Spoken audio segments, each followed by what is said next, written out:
everybody. Welcome to ABA Inside Track, the podcast that's like reading in your car, but safer. I'm your host, Robert Perry Cruz, and with me, as always, are my fabulous co-hosts. Hello, Rob. It's Diana. And it's me, Jackie. I like I your have mic. to sing my name. I always have to sing my name. It's yeah, like your thing. It's like my thing now. If I just say, it's Jackie, then people will email and say, oh my gosh, were you upset that one day that you just said your name and didn't sing it? Or they'll think you were kidnapped. That was an email. That was an email we got, yeah. Why didn't you sing your name, Jackie? I wrote, sorry, I'll continue singing in the future. I think that's 2 emails we've gotten bemoaning the fact that we did not sing when we could have sung. That is true. We're not capitalizing on the singing, I guess. I don't know. But in terms of singing introductions, we're very fortunate to have 2 guests visiting us for the summer vacation. So they decided, hey, let's come visit the ABA Inside Track virtual studio. I don't know if they're going to sing their intro, but maybe they will. It's an open invitation. I'm seeing some no's on the...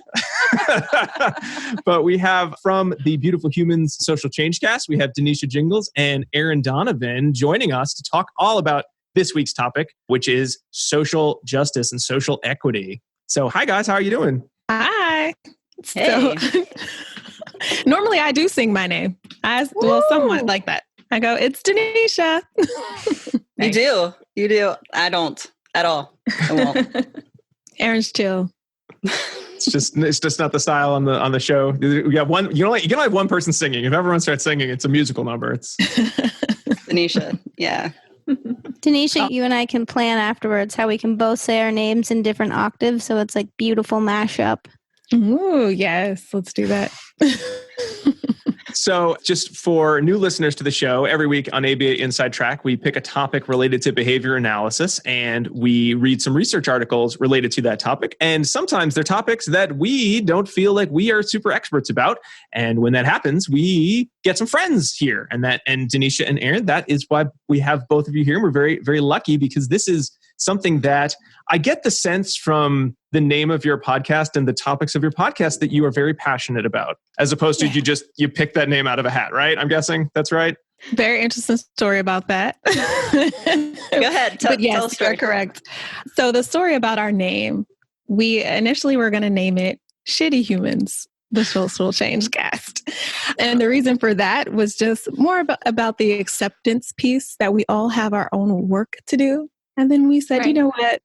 Let's go ahead and approach the beautiful side of all of us, because that's also there too. And so we shifted the name to Beautiful Humans. Yeah, it's more like something to achieve. Yeah, it's like more something to achieve and that you're always working towards rather than focusing on what you want to change. Part of you that, exists that you want to change. So yeah, I like that perspective. You could have done a little study with you have two feeds, the exact same content goes up, like who subscribes to which podcast feed the most, the shitty humans or the beautiful humans. And, I don't know what that would have said about society at large, but I think you made the right choice. I like that. I like ours too. I do too. Mm-hmm. So Arin, you've been a guest on our show before, but Denisha, this is the first time on the show. So welcome. Would both of you mind either reviewing and updating or giving the audience an introduction to your fabulous selves? Sure. Okay, so I'm Denisha Gingles, and I am a board certified and licensed behavior analyst in the state of Maryland and New York. I have been in the field of behavior analysis since 2007, started off as an ABA therapist and moved on up to BCBA. Also have a background in mental health. That's my master's degree is in counseling psychology. And I am one half of the Beautiful Humans and also am an executive board member for the Black Applied Behavior Analyst. Also am the international conference chair and a founder of Black Girls in ABA. And lastly, I am a small practice owner as well in the state of Maryland. So that's a little bit about me. Oh, forgot one of the biggest things about myself, that I am a social justice activist and I advocate and activate with a group that is based in New York and also in California. Excellent. And Arin. I always have you go first. Yeah, I have Denisha go first and I'm like, damn, why did I do that? Yeah, that's a lot. It is. So, I mean, yeah, you're right. I have been on this show before. I've been a behavior analyst since 2014. And I did work, like most behavior analysts in the autism services until about 2 years ago. And I left that. Mainly, I'm an adjunct faculty member now, but have done a lot of training around gender inclusion, gender diversity, which is what I came along with my partner, Kristen, to talk on the show last time about. But within all that, there comes a huge passion with justice and equity. And so that's where, when I met Denisha in 2018, a year later, we created this podcast and have been on this journey ever since then. And it's been incredible. I'm so excited to be here today to talk about this. Like, I was looking at the list of questions you all had laid out, and there's so many important topics that we need to talk about. I'm sure we'll get through them all and come up with a solution for all society in like the hour and 15 minutes or so we usually go. I'm pretty positive about that. So yeah. We'll just knock it out. Yeah, no problem. That's perfect segue there. Well, Freakonomics says if you set a meeting time in which you have to get all your goals done, you usually will use that time more effectively. Oh, okay. So, if we say it, it'll come true. We hope. So the two articles that we will be kind of using as springboards for a lot of the discussion for today are going to be A Framework for Intentional Cultural Change by Biglan and Embry from the Journal of Contextual Behavioral Science from 2013, and Inherent Tensions and Possibilities, Behavior Analysis and Cultural Responsiveness by Miller, Cruz, and Alay Rosales from Behavior and Social Issues, 2019. I know I was struck for the Biglan and Embry article that it was published seemingly so long ago. 2013 seems like forever ago at this point. And I guess that speaks to how easy it has been for many of us, me being the white male on the podcast, to sort of just think of this as a problem that only just came up because it only just came to my attention, because it's been pretty easy for me to coast and talk about how easy and equitable things are when I have been the beneficiary of so many generations of inequitable practice for society as a whole. But don't worry, I've made sure to make every conversation I have with my family, we had a vacation recently, all about equity and race, and they're really tired of hearing it from me. So I'm making sure as a white male to just keep being really loud about everything, but I'm trying to go the other direction. So I'm hoping that helps, but that's probably all I'll say. And then I'll let you guys just talk the rest of the time. Everyone's tired of me. Anyway, why don't we start with, what all good complex topics probably start with in behavior analysis, which is some definitions, social justice, cultural responsiveness, equity. What are some of these terms and how should we be defining them as practitioners and discussants of these issues? So that's a good question. So in the first article that we chose, the Miller 2019, they define social justice as all individuals being afforded basic human rights. And so even with that, as a behavior analyst, you're like, okay, so then what is all basic human rights? And so we do have some guidance on that from the UN. The UN defined that for us, and they created like 30 articles of what human rights, basic human rights entail. So no slavery, torture, arbitrary jailing, even that we can probably go a little further, especially when we start to break down systems and like what is considered arbitrary jailing. No discrimination, a right to leave their country, seek asylum, a right to marry, a right to practice religion or not, freedom of opinion, a right to work, things like that.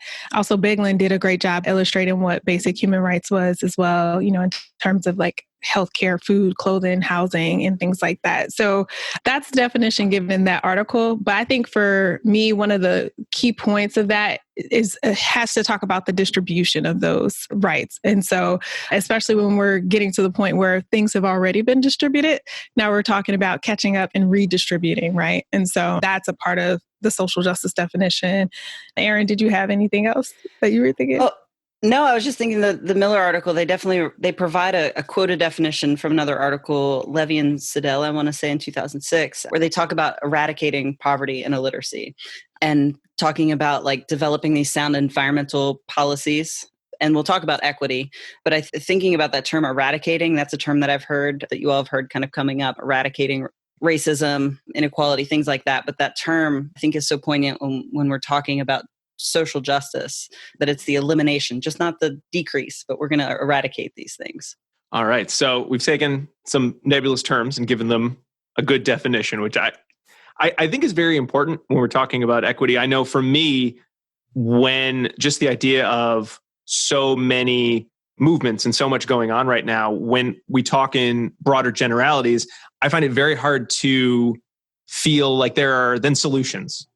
But when, like the UN definition that Denisha, you were mentioning, it does start to seem like, okay, so now we're starting to label specific environmental variables. And once we start getting into variables and human behavior, okay, now I don't have the answers or anything, but at least now I can start to picture, okay, what could we do next? It feels like there are more action steps available towards equity. So definitely appreciated there. I know one of the areas that often gets interplayed when we talk about equity certainly would be kind of like our cultural responsiveness or our cultural competence as practitioners. Are the two sort of intertwined in a way that we can't have one without the other? Or do you think they're sort of two similar but different conversations? So I see cultural competence and social justice. With social justice, I see them as you don't have that without addressing cultural responsiveness in some type of way. I actually see them as being actually part of the article that we have in terms of cultural responsiveness. One of the key points of cultural responsiveness is promoting justice. So, you see the intersection that is happening. You don't have cultural responsiveness without addressing social justice. And so, I think us to be able to get to the point where if we're looking at cultural competence on its own, and that is saying like we have the set of tools to work with an individual, but there's no analysis of an individual's learning history, cultural history. There's no analysis of power differentials, and there's no analysis of how they interact within the environment, even outside of the work that you do there, to say that, cultural competence leaves more room, right? And it to me, it offers up disparities and allows them to kind of maintain themselves. So yeah, I think cultural responsiveness as a framework, it's automatically included that you're there to promote justice and equity across the board for the individuals. I think one thing might be helpful too, to kind of take a step back here and talk about the differences between cultural competence, cultural responsiveness, and cultural humility. So this is something that Miller and all 2019 talk about, but I wanted to get your take on the interplay between those terminologies and maybe some definitions for our listeners if they've not known the distinction before. Yeah, that was actually what I was hoping you were going to bring up, was because at least for my take on the article, like cultural competence is the ability to use the information that you have, the ability to apply it, the ability to use it in practice, where cultural responsiveness is kind of, like Denisha was saying, it's really closely aligned with social justice. Like you can't have one without the other, and it embodies those principles, but it's being, I don't want to use the same term that's in the word, responsive. It's being adaptable. I've even heard the term cultural flexibility. There's a book written by Howard Ross called Redefining Diversity. And in there, they talk about cultural flexibility, and it's bending and kind of molding to what needs to be done based on who is there or what needs are present. But I think cultural humility, if there's one that, and the article also addresses it too, is embodies social justice like completely and wholly, is because it takes this learner's approach, this listening approach, to where you're going to be listening to what another group needs and then addressing that, rather than just saying, okay, we know this about this certain culture, so we're going to apply that, which is like what cultural competence kind of says. It's like, all right, I know this about, see, the Latinx culture, so I'm going to apply that if I have a certain client that falls into that group. Cultural humility takes almost like the reverse approach, going in saying, okay, I see that you're identifying yourself as this. Tell me what you need and how I can best help you. So for me, those are opposing almost. One part that I really appreciate about cultural humility is that it takes the person that is providing whatever services, if we're talking about it from a human service level, it takes that person and makes them accountable to their own change and makes them accountable to the interaction. So in order to have cultural humility, you need to be able to recognize how you also show up within that space. You need to recognize biases that come up, explicit, and implicit. So the things that you're thinking versus the things that you're actually doing. And so being able to do that, it doesn't put you at a level of expert. And so where you're like, I have this competency, I have this expertise to work with this group because I know this information about their background, but humility says, and this is a new environment, this is a new context, but I'm part of this context. And this is how I can analyze this for myself. And then I'm going to be accountable to the behaviors that I emit in this space. I'm going to be accountable to fostering the relationships that exist within this space as well. So I like humility for that part of it because it just kind of reframes it for you. We forget that we're part of the environment and that we're part of the change that we want to see for our clients. So, we have to be able to analyze how, like I said, how we're showing up. Yeah. And I was going to add on to that too and say, I think as behavior analysts, we want to be excellent at everything, right? And so the term cultural competence is almost a trap of that because you're like, wow, I just need to learn everything there is to know and then I'll be completely competent. And that will put me in a position where I can then best serve my clients. And of course, we want to serve our clients well, right? But it coming at it from that perspective sort of keeps in place this power differential that's present there, right? Where it's like, I'm going to come in and tell you what you need versus, like you're saying, Denisha, listening to your client and recognizing your role and your impact as well and being responsive to how that interaction's going to go for the best of the client from their perspective. And it reminds me of a really nice article by Hanley that, of course, I don't know the year, maybe 2011, where he goes on and describes sort of his concurrent chains preference analysis. But the beginning of the article talks about the golden rule. I don't know if you guys are familiar with this article, but the golden rule is do unto others as you would have them do unto you, right? I wasn't sure if you were going with like the Jesus golden rule or like some other golden rule. Well, honestly, throughout religion, almost all religions have a version of the golden rule. But his point was there's still some value judgment within the golden rule, right? And so he refers to, I think it's George Bernard Shaw, calling it the platinum rule, which is do unto others as they would have you do unto them, which is different, right? So you need to first understand what your client wants versus imposing what you think that they want. I love that though. And I think there's still that, like, yes. And even if you read like our like ethical principles, like not our ethics code elements, but the principles, like pursuit of excellence is one of those. It's not that we can't be excellent, but we can be excellent in listening to others, into learning about others. Like there's a skill set involved in that. And so if we just change our frame into what we're going to be the best at, we can still have that. It just looks different. Absolutely.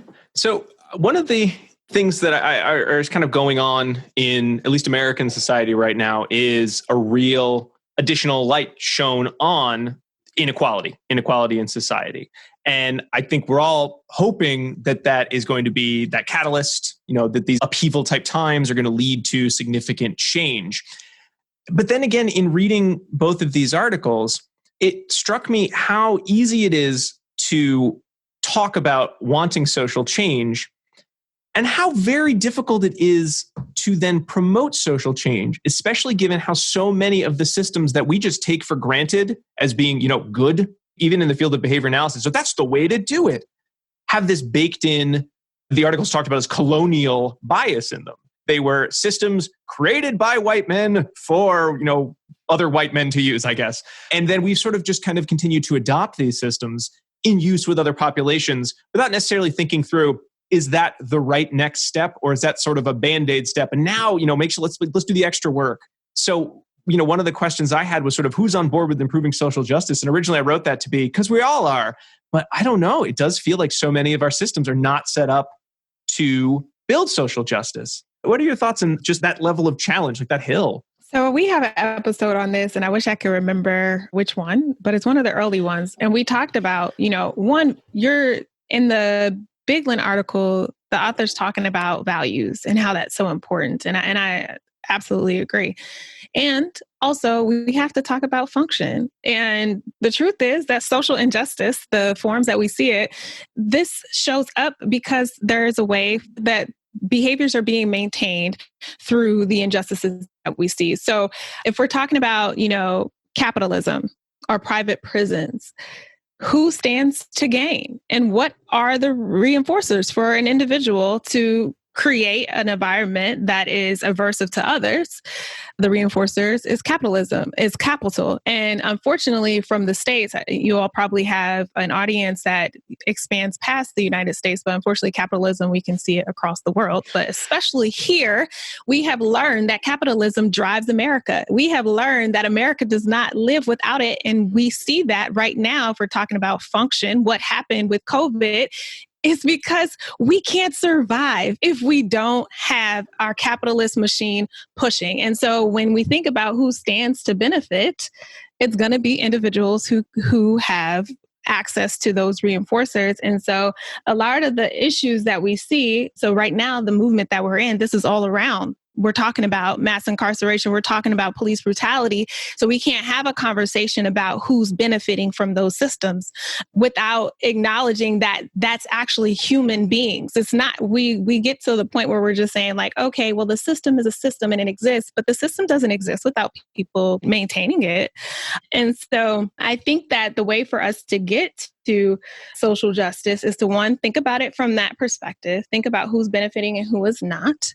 And then that's going to allow us to start to quell some of the power differentials. I mean, it's even smaller than that. Like right now, over the past year, there was a woman who created a piece of work called 1619.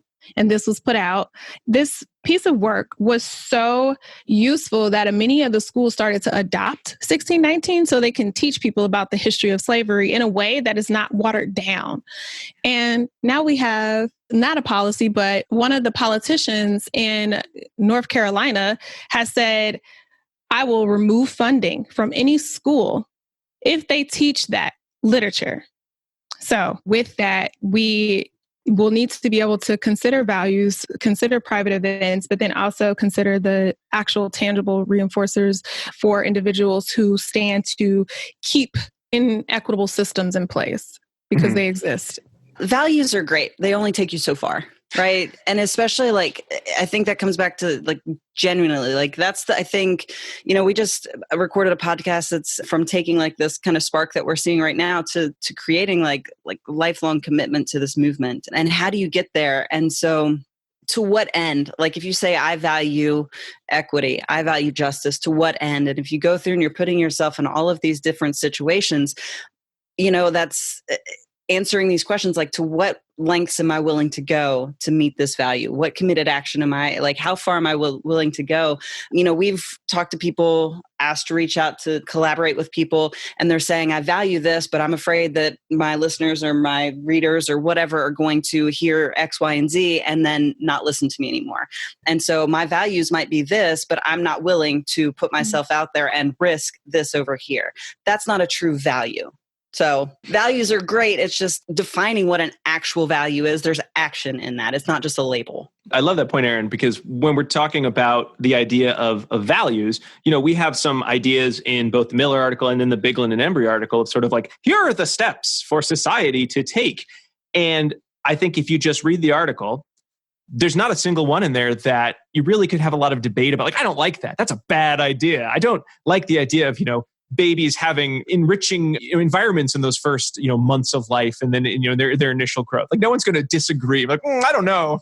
I think, you know, we should have kids not have nutrition as their infant. You know, it's going to disagree.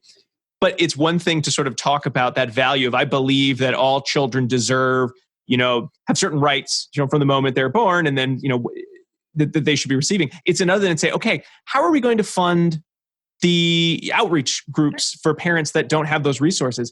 And as easy as to say, well, we're going to put money into it, we fail to miss the point of, we're already in a system that isn't going to put that money in the areas it would need to be to have meaningful change for the demographics that are increasingly being, you know, left out of some of these decisions. And while we're in a time frame where I think more people are aware of that, you know, they're cognizant of that being a reality, that doesn't necessarily lead to systemic change, because it's very easy to also then say, that's terrible. What am I going to do about it though? I can't change. I'm not a politician, or I just won't vote for that person. But again, you know, but it's just one vote. It's really easy to sort of just, you know, get to that point. Here are my values. Oh, response effort. No, thank you. This will pass. It'll go back to normal soon. Right. You know, well, what's the new normal? I think everyone kind of secretly is like, I wonder if it'll be the same normal, because I liked that one. That one worked for me, you know, for at least for a lot of people. Everyone. Didn't work for you everyone. You guys had a really awesome table, I think, that broke down like the function of different types of actions that people are taking during this time period, right? And analyzing, are these really sort of, you know, alleviating your own guilt versus performative for your own personal social media audience versus behavior that's actually really challenging for you and is going to hopefully contribute to meaningful change down the road. I liked that a lot. Yeah, I think the most important part is, you know, this isn't a new situation, right? This is not a time now more than ever, more than any other time. No, this is our history. And so recognizing that while certain behaviors might feel good to you, that they're not leading to the type of change that is required. And so what is that really about, right? And so you talked about if we can recognize that kids need funding for their schools, what is causing us to not provide that funding? Is it because we are funding other things that we deem as more important? Now going back to, values being more than a statement, but values tell us what we care about. And so do our behaviors tell us what we care about, right? And so if I say to you out loud that I really do believe that children deserve a right to have, a meaningful education, and then I say, well, you get $2 per year for that. And then I turn around and say, but, I don't really know what's going on with the rest of the world. It's not that important, but I'm going to still give this other agency, $35 million for this, but the children get $2. And so something doesn't add up, right? And so in lack of better terms, you have to put your money where your mouth is. You really have to. And so, yes, do some things that make yourself feel better. But if you're doing that to be in service of others, like, in my opinion, you can keep it. And it can be more of a private behavior for yourself versus saying, here, look what I've done. And I'll show my audience what I've done versus I actually want to help change this system. So in terms of looking at the idea of building equity, I know Biglan and Embry sort of had, that's the title of the article, their framework for, intentional cultural change. And they sort of laid out like 4 main points that sort of led to more meaningful change. Just to quickly review, it was the idea of minimizing toxic events for, younger children, which we sort of already mentioned. The idea of having a society that promotes prosociality, so, more empathetic listening, empathetic behaviors towards one another, working with each other, cooperation being an important value that we both act on and speak about would be another. Kind of looking at how can we limit opportunities for problem behavior, which I didn't love how they wrote that one. That one seemed a little, I don't think they meant it to be big brothery, but it kind of sounded like we should be watching our children more so that they don't engage in, I don't think that was what they meant exactly, but that was sort of the tone. And then the idea of foster psychological flexibility, which sounded very much in line with sort of the increasing popularity of ACT, in terms of, what's our psychological flexibility as people, accepting that we're all, on our own journey and that everyone is going to be at a different point in that journey. Are these 4, do they seem like, I don't want to say enough, like that's already a lot to just, if we could get everyone doing those 4, but do you agree that those 4 are sort of going to be the synthesis of significant improvements in equity, or are there more that you would recommend that, Biglan and Embry might want to look at or revamp any of their ideas?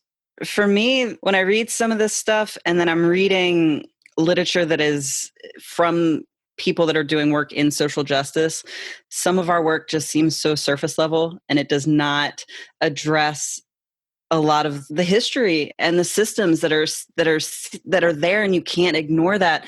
And when you're not talking about systemic oppression and you're not talking about how these systems were developed, I just find, for me personally, I find so much value in that. And so reading about like critical theory has really expanded how I view certain things. And then when I go and I read articles like this, there was a lot of good information, but again, it's like missing that deeper level for me. I don't know, Denisha, if you have anything. I think the Miller article touched on that, where they started talking about like colonial practices and how our field was developed and things like that. Like they started to like scratch the surface of some of those things, but I don't know, Denisha, you have things to add to that. So, I kind of like saw it a little bit of the opposite. I thought that Miller was a good start. And then, well, obviously Miller is it's the newest one, and I thought Biglan went a little bit further to incorporate what was not in Miller. I do think the values are important, like I said earlier, but the first goal that the authors listed there about, looking at what creates that environment. I think that's so important. And coming from a criminal justice lens, from that perspective, we talked about it on our show. We have this large system of mass incarceration in prisons and private prisons. And for us to be able to even consider all those behaviors that we deem as abnormal in society and look at them as functioning as a result of, the toxic or predatory actions of others is what the article said, which I think is a great way that we should look at, larger issues and see them as people are responding to coercive measures or responding to environments that are not enriched. And so I appreciated that component of Biglan's article. And for me, Miller's, to be able to have that conceptual information or to be able to have the historical viewpoint, I think that's so important regardless. I say it sometimes, to be anti-historical, that's a form of oppression, because unfortunately, people want us to forget about the past or forget about our starting points. And in order to address this, you cannot do that without taking a historical viewpoint. So I still do think that's important. But I also think that when we start to think about how are we going to rectify the wrongs of the world, that we do have to reframe how we see it. And we do have to, and one of the things that I did like about the Biglan article was that they said, connect these behaviors and then you can get back to what's the actual root. We're not concerned about the topography in this situation. We're concerned about what in the environment is making room for these behaviors to exist in the first place. So I think that's important from the criminal justice aspect, because the goal of mine is to one day live in a world where we don't have to be built from punitive responses to whatever is deemed as a crime. So I really did appreciate to hear that from another behavior analyst. Is it all encompassing? I don't think so, but I'll at least give the positive reinforcement for that part. So I'd like to talk a little bit more about kind of going from the big global societal picture to us as behavior analysts and our field. And how well, what's our report card, as a field in terms of building social equity? I would have kind of agreed with, I think, Miller in talking about ABA as being a science that really stemmed from a lot of socially upheaval. That's not the word I'm thinking. What's the phrase I'm trying to say? Social change times? That's even worse. But, the social times, changes in times. I'm going nowhere with that. What are you going for, Rob? He's going for what Miller talked about. I'm going to help you here, Rob. Oh, thank goodness. Thank you so much. Miller really stresses the point that behavior analysis stemmed out of a lot of unrest in how psychology at the time was viewing certain behaviors and attacking certain issues. So behavior analysis stemmed directly from the unrest and discomfort that traditional psychological issues were bringing to everyone at that time. Saving you there. Whew, thank goodness. Now I'll mansplain it back to you, Jack, and you tell me Thank if I had. you. No, I'm not going to do that. No. We'll keep going from there. Thank you for saving me on there. I was having some trouble. And one thing that I really appreciated too is, we were talking about the colonial viewpoint that Miller talks about, and that was originated in Fawcett 1991, where they talk about participatory action research, where we as behavior analysts shouldn't be researchers going in to solve a problem in a community, but we should be researchers going in and asking the community what the problem is and be participatory in that community, asking the community that we're with, what are your problems? How should we fix them? How can I help you? And I think that is one of the key components, I think, when you're talking about social justice and behavior analysis, how we as a field should be acting in that way. For me, that's kind of where I was struck by that. And I said, in the little notes, I was like, why do we say it? And I say it in my classes, and now I'm never saying it again. We need to promote buy-in. I'm never going to say it again, right? Because that means that I'm in an authoritative position to my clients when that shouldn't be the case, right? We should be in this together and be collaborating. So how can we promote collaboration should be a better way. And so literally I went back through all of my PowerPoints when I saw this and took it out so that I wouldn't forget, right? But I think it's a point that you may be like, yeah, whatever, but it's so vital for how we move forward, our actions, how we talk about things, and how then we will do them, I think was pretty eye-opening for me. It's your capitalist upbringing, Jackie. I know. Everything's got to be a commodity. I love money. I don't love money, but it's fine.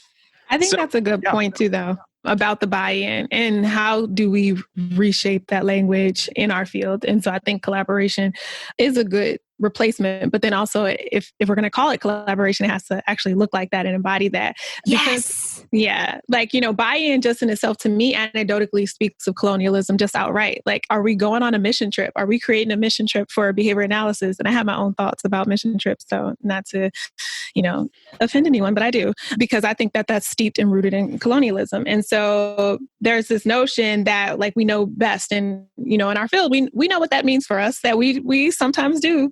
A lot of times we do think we know best. And so allowing us to, quote unquote, get buy-in from the family, but how about we buy into the family, like buy into them and their experiences. And that requires for us to take that strengths-based approach that was mentioned in Miller's article with surrounding cultural responsiveness. And then it also requires us sitting with them, like being part of this experience. In mental health field, there's family systems approach where the therapist sits with the family and actually becomes part of the family unit. But there's something very beautiful about that, right? And yes, when you're coming in as a helper, there's that automatic power differential. So no matter what you do to try to like quell it, you always are a person that has a different power differential over the other individual. But this is a way just like sitting with them and having the ability to allow the family to tell you like, what's working for them, and allowing that to like kind of lead you down using their strengths. It's working for them in some type of way. And so I think that's useful for us to think about it as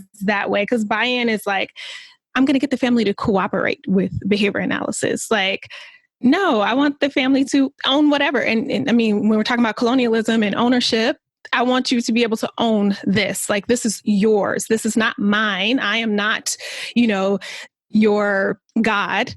This is you. This is all you. You have the strengths, you have the tools, and how can I just collaborate with you and assist you in the ways that you said that you needed me to? Think about our ethics code and how, like, when I read through that and I teach an ethics class, it's like so many of those things are geared towards being that expert and getting buy-in and going in and you're saying, like Denisha just said, becoming part of the family, right? Like some of the best ways that I ever became part of the family with them or to get on their level was to engage in some of the same activities, to sit down, to take coffee, to have a meal, those kind of things. And for some of the, I know, you took right? off for coffee, Arin. Oh God, no. Seriously, every Friday with one of my clients, it was before I was a behavior analyst, but it was family dinner. And I would sit down and we embedded goals into that. We would discuss, there was conversation that would have that is such, but I'm teaching an ethics class now and we'll have questions and it'll be discussions and I'll watch the responses. And they're no, you're not allowed to do this. And it becomes this rigid rule governed that is keeping us at this different level that is not allowing us to,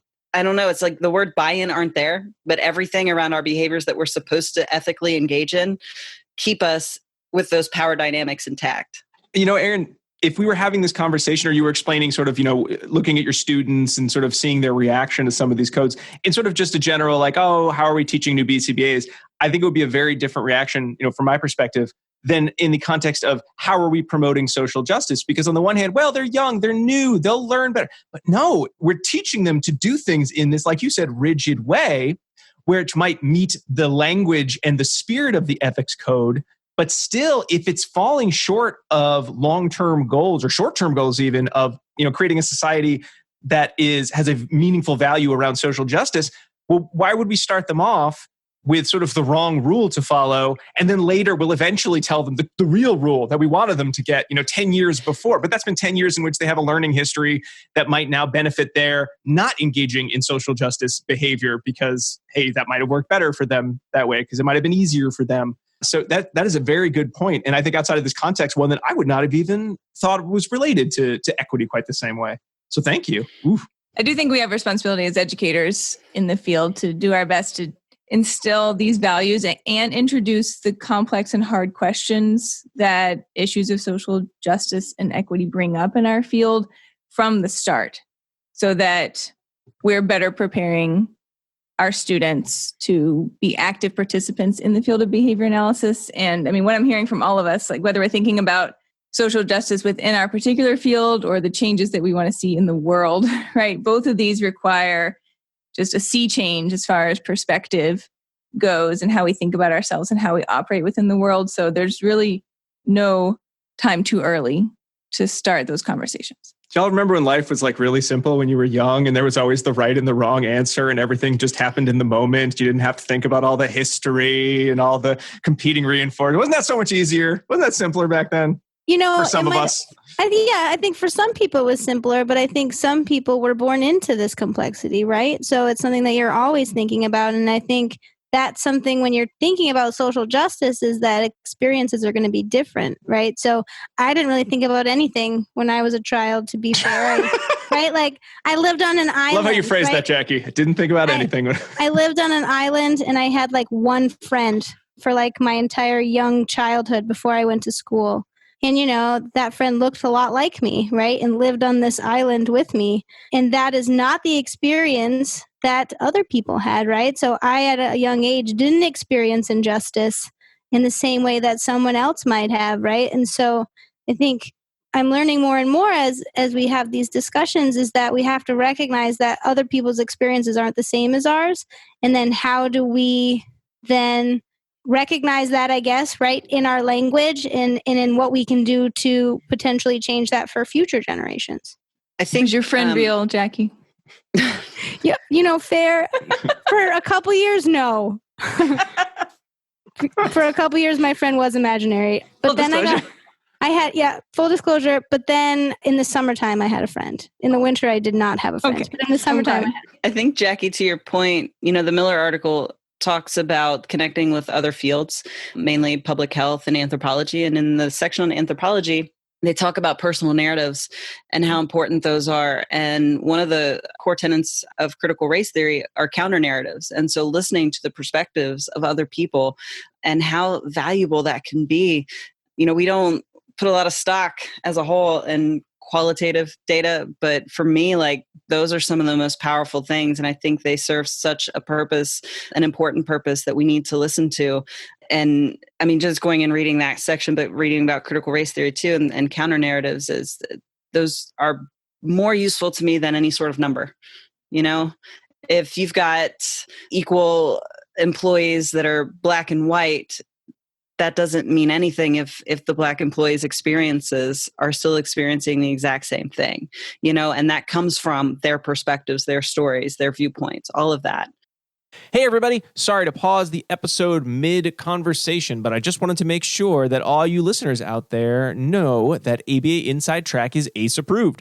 By listening to the show, you're able to learn 1 learning credit. All you need to do is finish listening to the show, which we very much hope you are enjoying. Then go to our website, abainsidetrack.com/get-CEUS, get CEUs, and put in some information, including some secret code words we're going to give you now. Our special code words this week are given to us by our special guests. They are all names of folks who have recently been in the news related to issues talked about on this episode related to social justice. So if you'd like to learn more about their names, about who these people were and what happened to them, please look them up through Google. I'm going to give you the first of those names now, and then I will give you the second 2 later in the show. The first name is Breonna, Breonna, Breonna. And please do look into these names to hear a bit more about how social justice has not necessarily been going the way we would all like it to go in the recent times. All right, and let's get back to our conversation. So are there, in your opinion, as both, BCBAs who spend a lot of time reading about, thinking about, conversing about social justice, are there other areas that kind of as a field we're falling short? It was in the Miller article, I think it was sort of the subtext of, we've got these other fields that are doing such a great job looking at issues of social justice, and the subtext of, and is there a reason that we're not paying more attention to some of these areas? So that was one that jumped out at me. Are there other areas that just on their face, behavior analysis is not doing as good as they need to? For me, I guess because this is just my viewpoint, I'm just like any area of human, like every other thing except for autism, honestly. But one of the points that Miller raised, which I thought was super key, is that behavior analysts have the ability to either help the world or harm it? And I think that's a question that we need to consider as analysts in this field. Like, how do we really want to show up for others? Because even when thinking about social work and counseling, and they have been in the trenches for a very long time, still do not have it right. And so we are literally running to play catch up. And with that, we have the ability to do some real harm if we do not get to the point where we address what's happened in our field, what is happening now, and then try to take that information. I really think that we have to address the stuff that's happened in our circle first. But there are so many missed opportunities. I think that we had the ability with Skinner's views from the very beginning to really help the world, but we got bottlenecked and we got very thinly focused.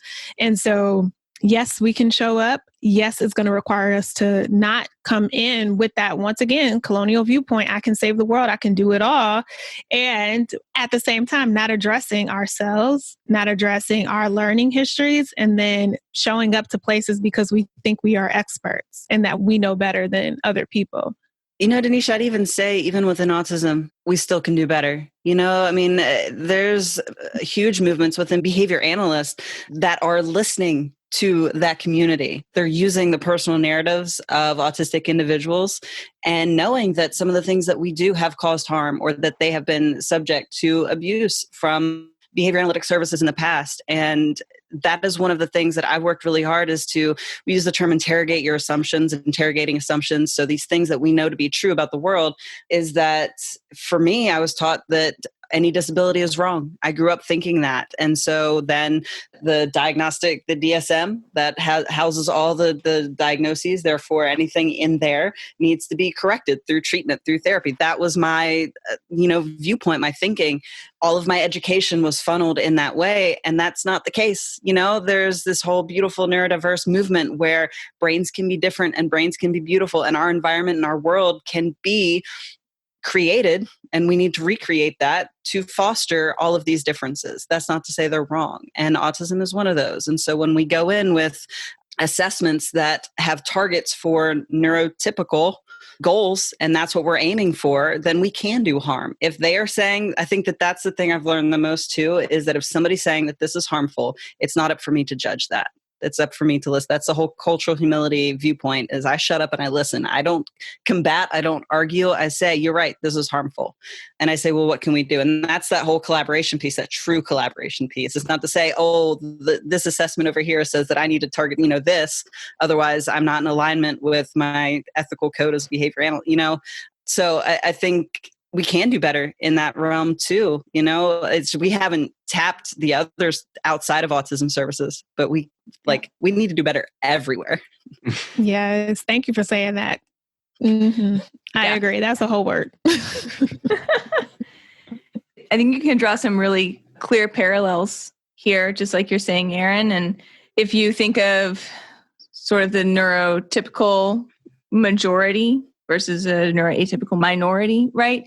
Then you quickly can see clear parallels in how we think about power and oppression between groups. And it is all cultural humility, just listening to what other people are saying and incorporating that into the care that we're providing and how we're thinking about what we're doing it makes it to me nothing about it is easy, but it makes it an easy parallel to draw, right?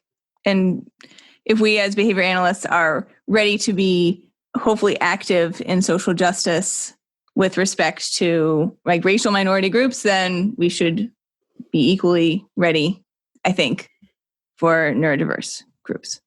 Yeah, you asked a question as we prep for the show about bias being baked into our procedures. And Arin, everything that you brought up was essentially what I was thinking too, is we should be concerned about that. We should be concerned that they're already baked into our procedures, and just to go back to Arin, you bringing up the neurodiversity movement, the folks who are specifically and poignantly talking to us in this field right now about the harms that we've caused. I mean, even the words that we use, to learn that there is something that does not sit well with autistic individuals when we say pairing, right? Or, for certain cultures, when we say autistic folks as well, when we say eye contact is something that we need to target. And so our bias is baked in from the very beginning. And that's why when we talk about social justice, it's something that has to be appended. Like you have to get it at its roots, because there's no way to move past without acknowledging, like, unfortunately, this is our field. Our leaders that we, read and we've used their work, all of us are part of the complicity in the anti-ABA movement that folks speak about. All of us play a part in that.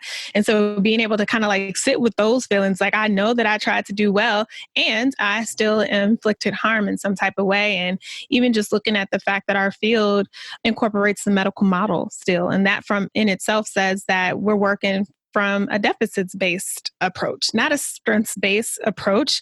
And so we'll need to shift, even though that we know that the social model says take an environment, but we know that when we utilize our services within the medical model, when we utilize our services with insurance, then we are taught that we have to work from that framework of what is the child or what is the individual lacking.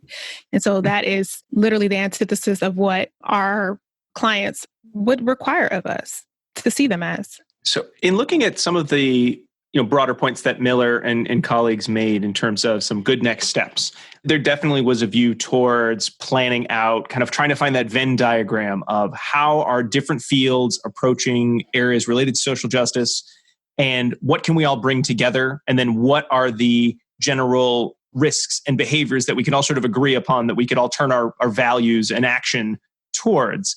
In your own experiences, is this something that you feel behavior analysis has gotten better at? Because I know from my perspective, I always get nervous about talking about research outside of behavior analysis for fear that I will be told that's not behavior analytic, therefore it doesn't matter. And given that we all agree behavior analysis hasn't solved all the social equity question problems, I would think that it sort of then becomes a paradox. We're going to have to go outside of our field to get more information to improve what's going on in our field. What are your thoughts or your experiences in that regard?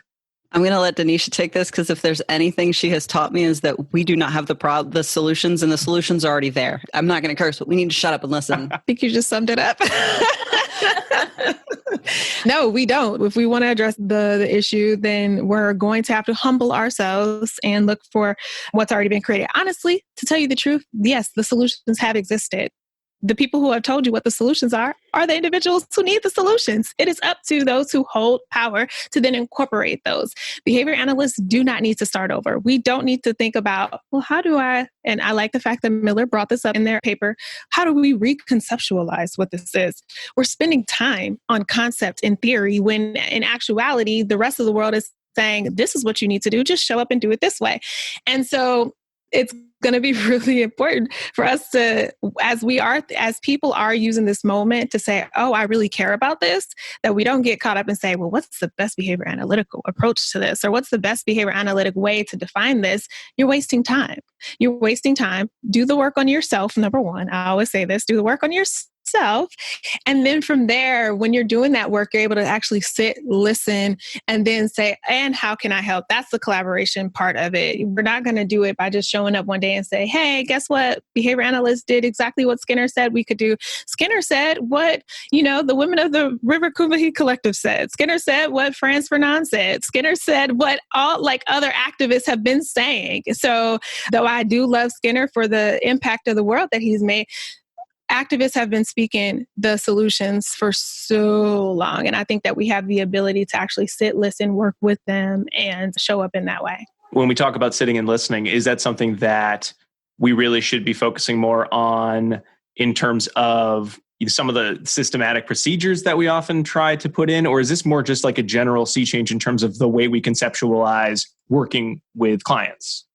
Or a little bit of both?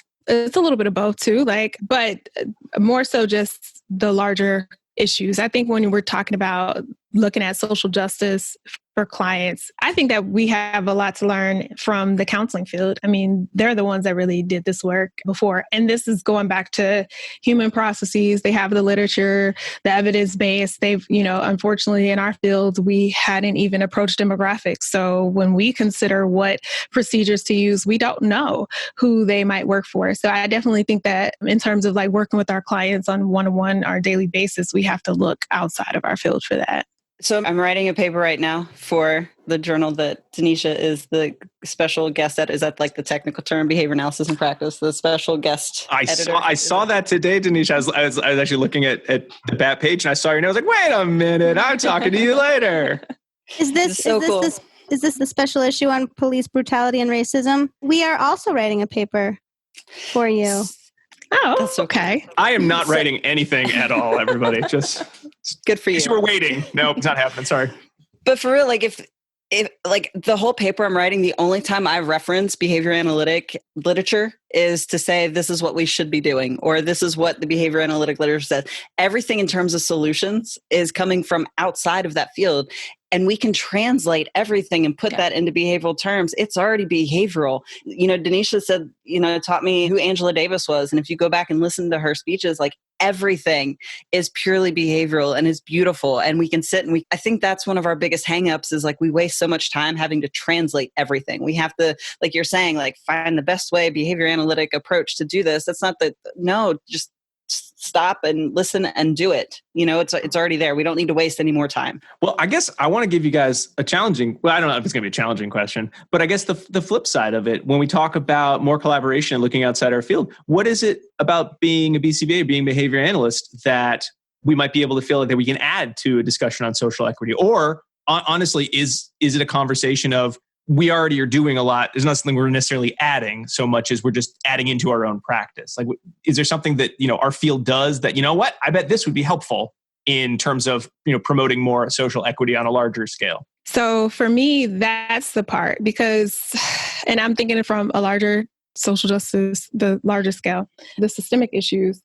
I think that we can help to collaborate in those ways.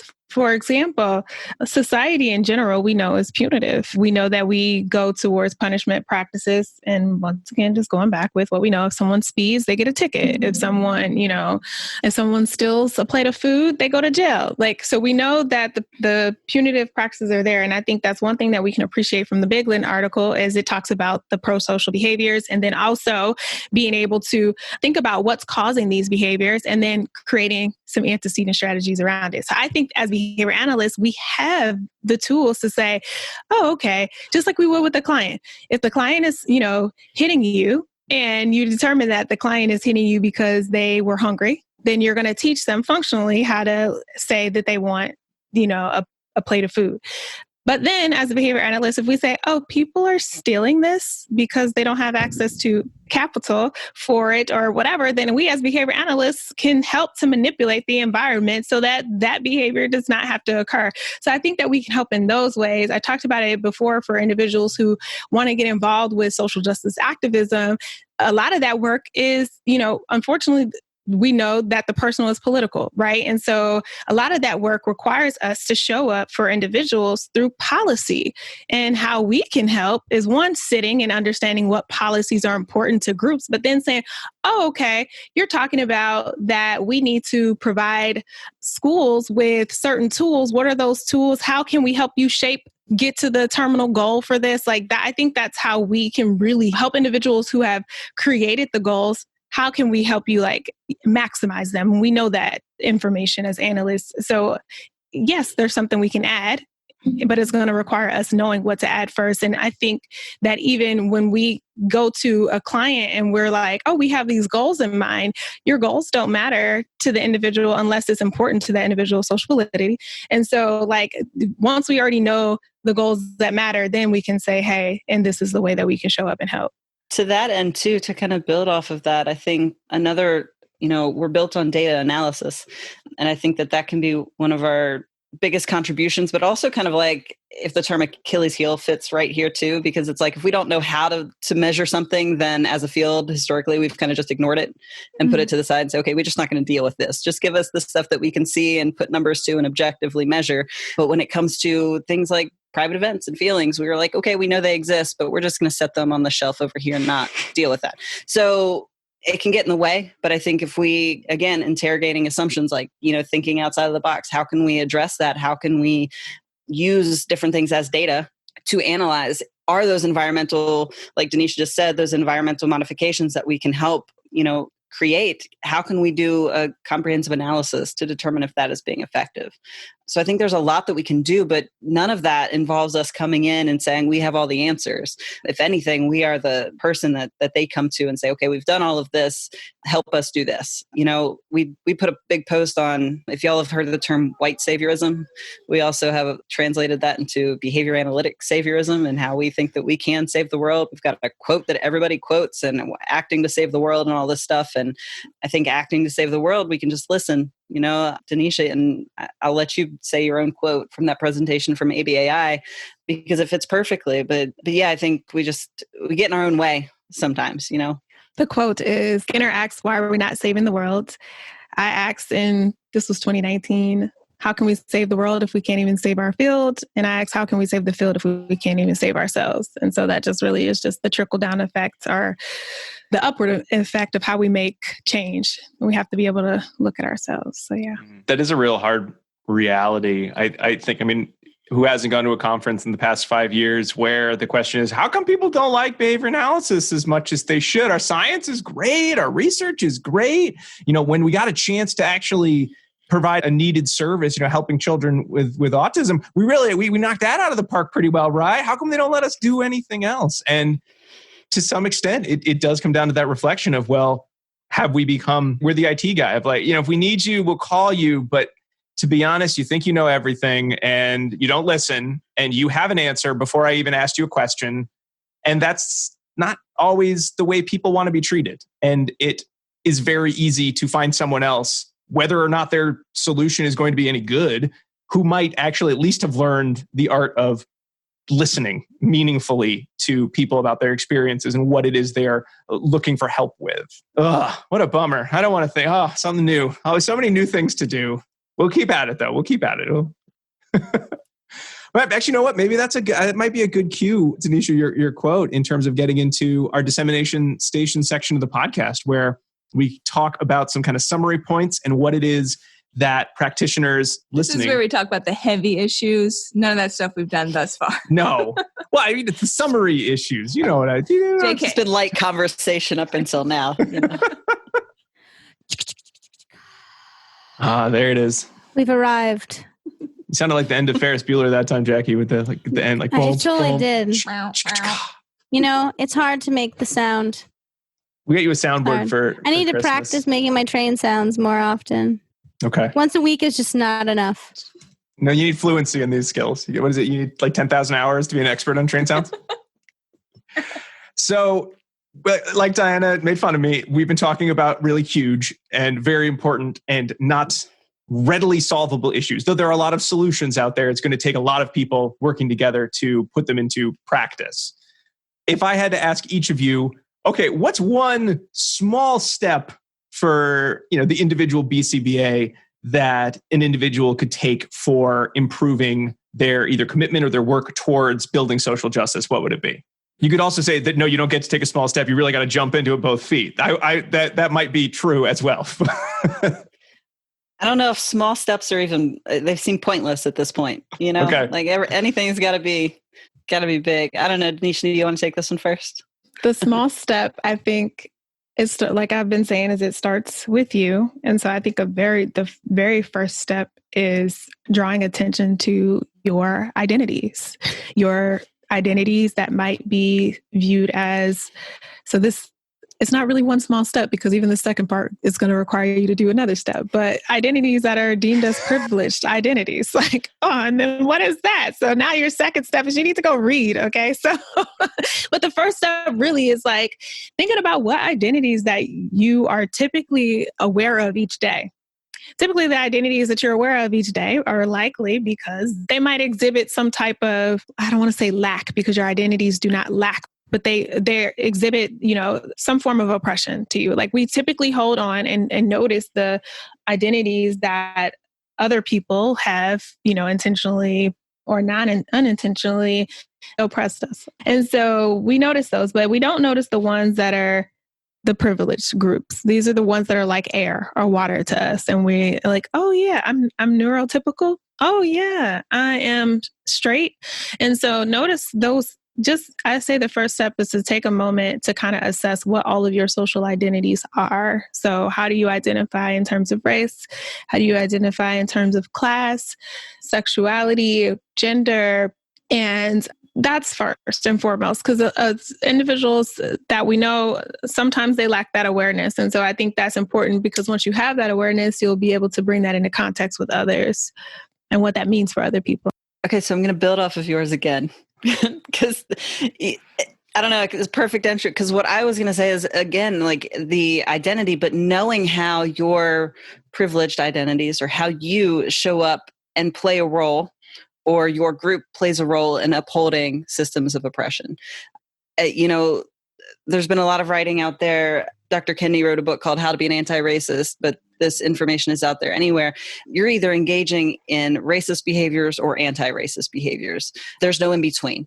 And so you can go toward, you can say oppression or anti-oppression. And if you are doing nothing, if you are just sitting idly by, then you are engaging in racist systems. You are upholding those systems. And so to pay attention how you do that every single day, like what you're supporting, what you're silent against.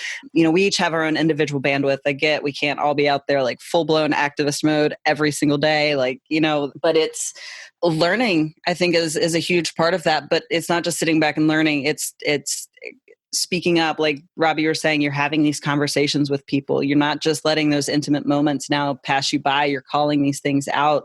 When somebody says, I don't know, a phrase that's harmful to others, you're calling that out and say, hey, I learned that's actually harmful to this group. But you're learning how you as a person, because we all do it in some way. If you're not engaging in anti-oppressive behaviors, you are engaging in oppressive behaviors. You're upholding those systems that are still there. So, and Arin, I know you wanted to get to the long term, jump in both feet. What would you say are sort of some achievable long-term goals in behavior analysis helping to build more social justice? Or you can go beyond behavior analysis, but sort of the lens of the general conversation today.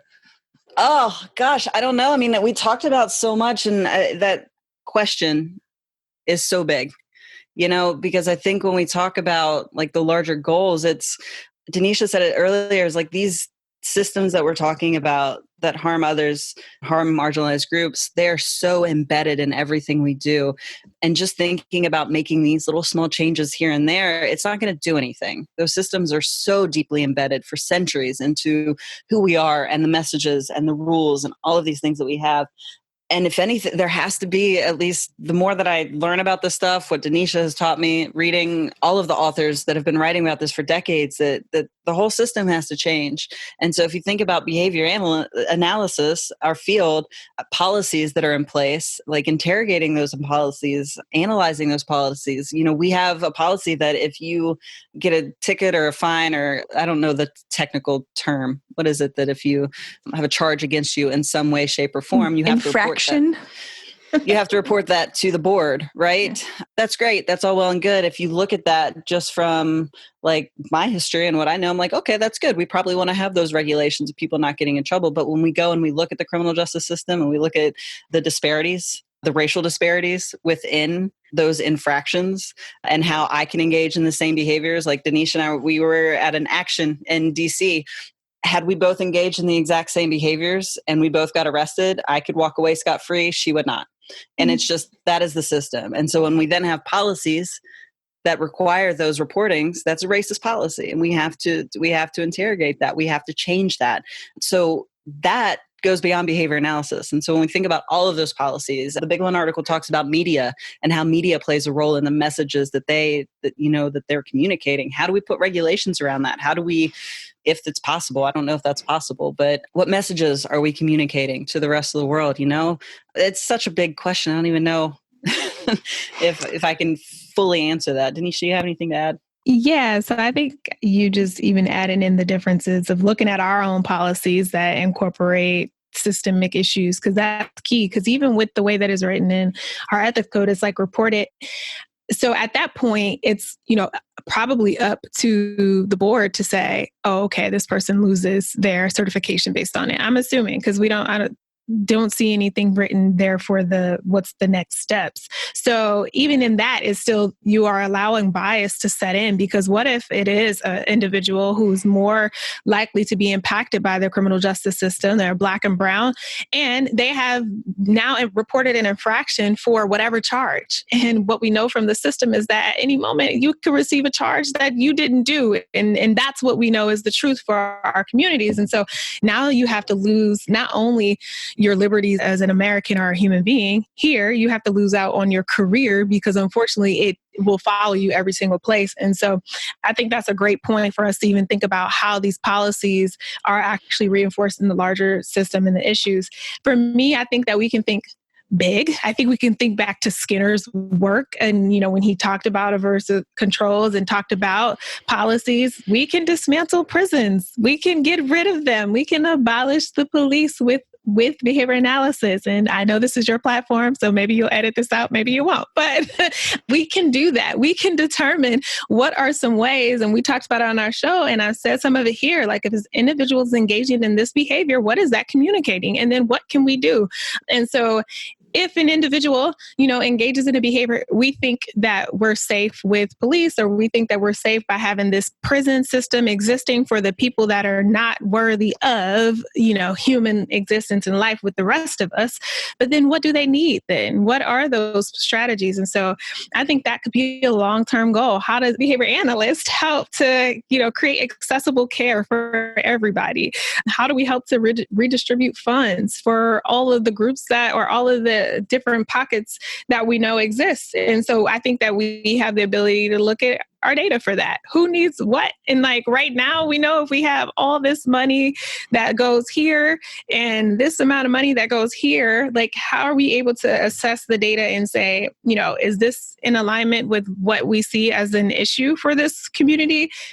Let's redistribute. And so I think that we have the ability as behavior analysts to think so much further than what we're thinking right now, than what we've seen in the, past years. And so, I always say, Angela Davis, you have to radically envision the world as you wish for it to be. And you have to show up and do that every single day. I always butcher it too, so go ahead and Google the original one. But that's just how I always, that's how I say it. But no, radically envision it. How do you want this world to actually be? How can we coexist together before all these extra rules were created that told us that we have to have these, coercive strategies in place for individuals? It doesn't have to be that way. And so I think that those are the long-term, the aspirational goals that could be realized. All right. So we got a few things to do, I guess, as a field. It'll only take a week, I promise. Well, like I said at the beginning, if we schedule a week to solve all these problems, I bet we can do it. We just got to plan for it, get the agenda out there. Hey, step one, step two. One of the things I know that's been going around in terms of direct steps in equity or improving equity for BCBAs was the idea of a petition to the BACB about maybe adding in more information about our demographics, both as BCBAs, maybe the demographics of our populations. Can you sort of speak to some of those efforts and the thoughts behind them? So Lauren Bilyeu was the creator of the petition that went around. It just so happened that at the same time, Arin and I were also deciding to do the same thing. So instead of reinventing the wheel, there's no reason for there to be multiple petitions floating around about the same things. We had a few differences in our language than Lauren had, so we had a discussion about that.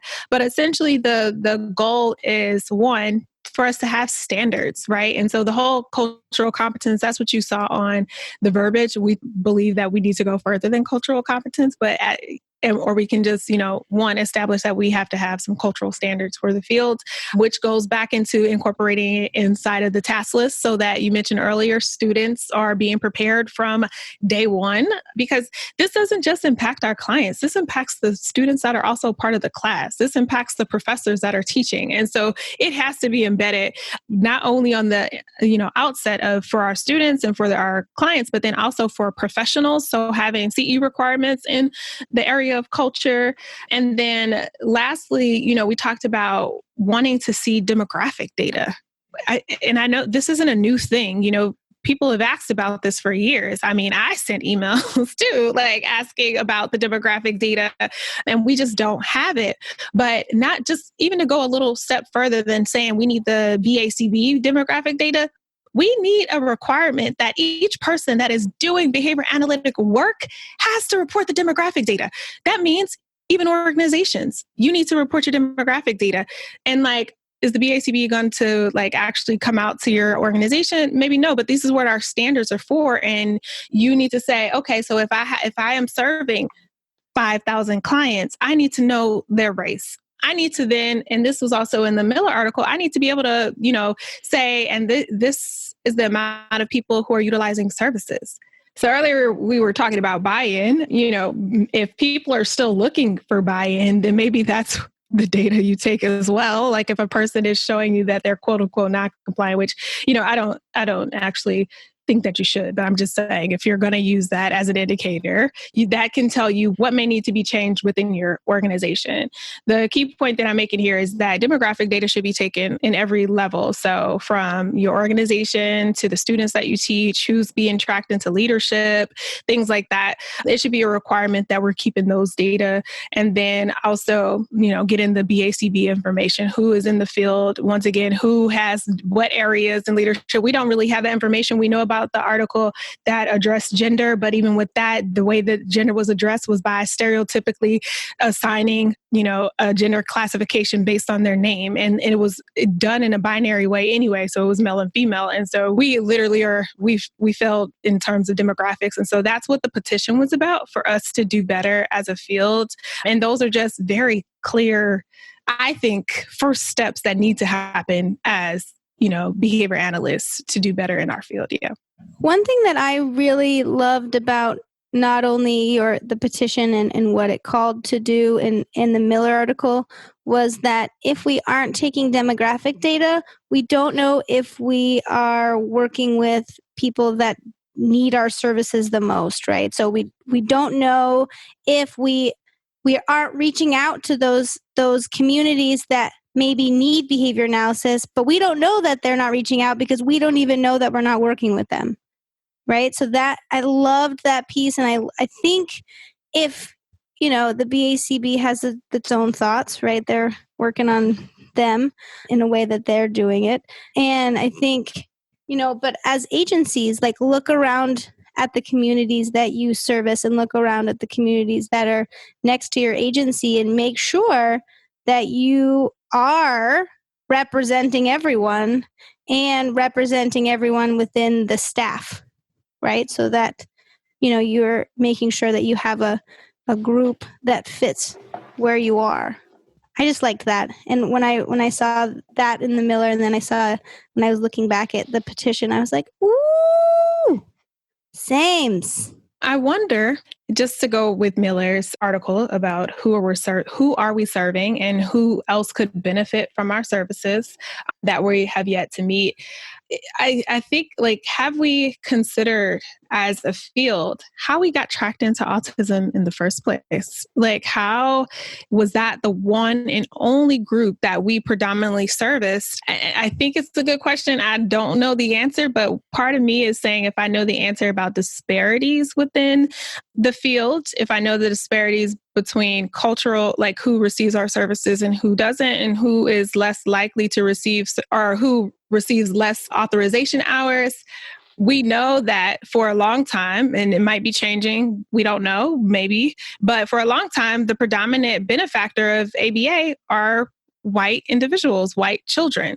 And so it really makes me wonder, is the reason why we haven't expanded our scope? Because if we start to look at the other behavioral presentations, ADHD, if we look at ODD, who's more likely to be diagnosed as such? They are not white individuals. So I don't know that answer, but that's, thinking about how did we really get here as a field? And I think that would be an interesting question to actually sit down and be able to answer. I think that's where capitalism and money comes into it too, is because if you look at reimbursement rates for insurance and private insurance rates versus Medicaid or even pro bono, for people who don't have access to those things, for me, it's money. Yeah. Yes. How do we make it through the show without talking about capitalism? I think We did a little We bit. did. Oh, we did? Kind of. Okay. Yeah, it is that Kind of. double-edged sword, though. But how would we grow as a field if we're not getting paid for our work? Because that's how we get, people who want to become behavior analysts and learn about behavior analysis.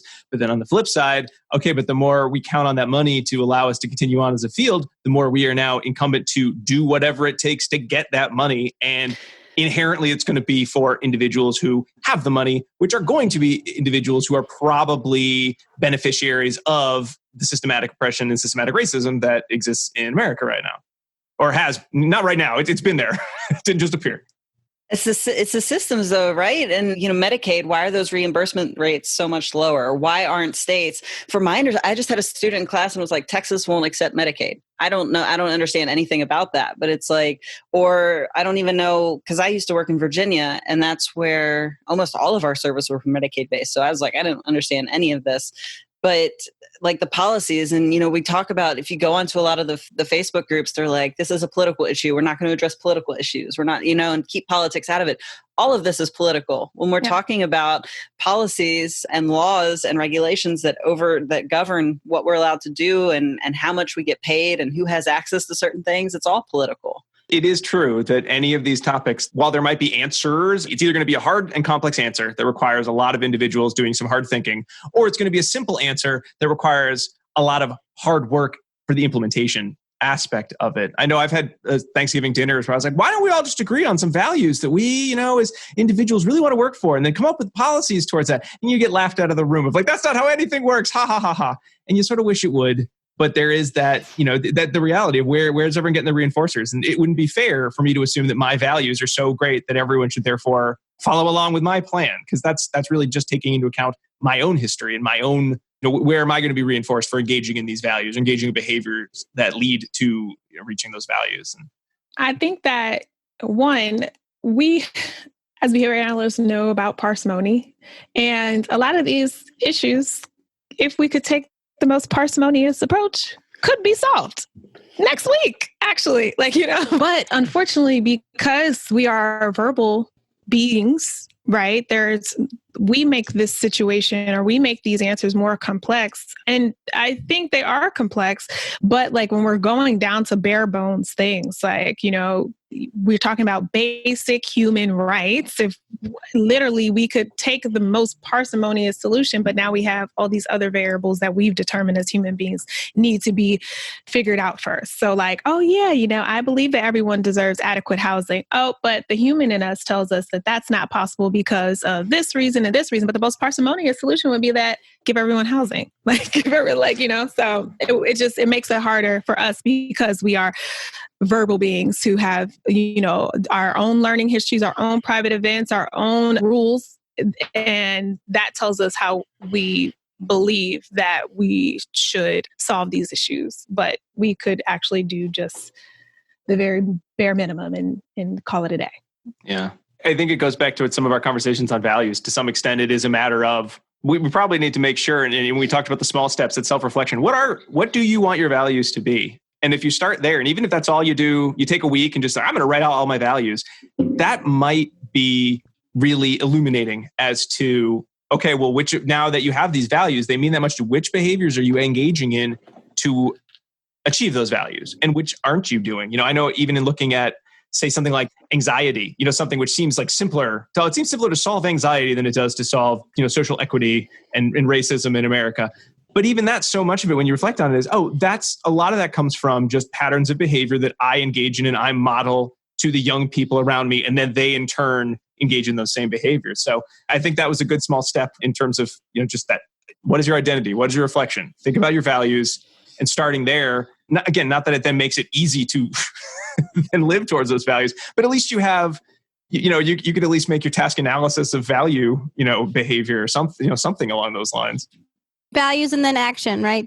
To bring home what Arin said, values, and then last step, doing it. Such a good summary. Small step, write out your values. I think we can all do that. But then we get into the bigger steps, and maybe there are no tiny steps. But That's one thing I think we're pretty good at too. We haven't talked about, we're good at breaking down complex behaviors into their component parts and then building systems that improve the acquisition of that skill over time. Denisha and Arin, it has been such a pleasure talking with you about social justice and equity today. It is a conversation. I think we've had increasingly more of these on the show, which are both so exciting because it's always something that I have really always had the privilege of totally not having to talk about. And the idea of it being kind of scary. And it is always so fabulous to have on guests like the both of you who are just so knowledgeable and eloquent in talking about all of these issues and just being so able to take complex issues and sort of use your behavior analytics skills, breaking them down and helping me and the audience, kind of understand them it's a real privilege. So thank you very much for that. We really appreciate it. So before we wrap up, Denisha and Arin, are there things you want to make our listeners aware of? I assume this Beautiful Humans show. Yeah, so you can follow us on Instagram at Beautiful Humans Change and also on Facebook. You can check out our website, www.beautifulhumanschange.com. We have quite a few shows on this topic. We're almost coming up on our year anniversary. Congrats.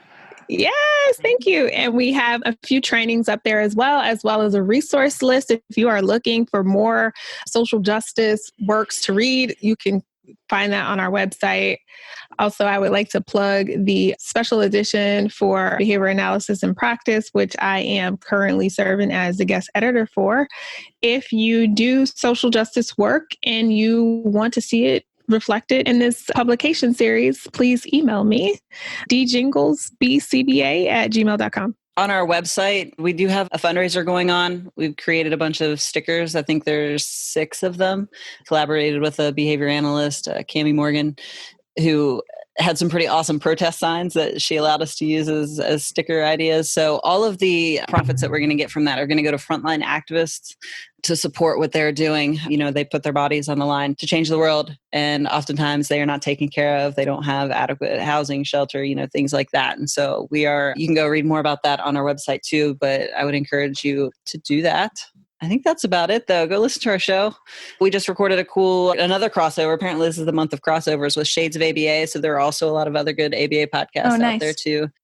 We want to thank Arin and Denisha for coming on the show today to talk all about this very important issue. Like I said a little bit earlier in the show, it is always such a pleasure to have folks who spend a lot of time reading and discussing this topic. So just very eloquently, it makes it, I think, a lot easier to model that behavior to neophytes like me and Jackie and Diana. So thanks very much to both of them for coming on the show.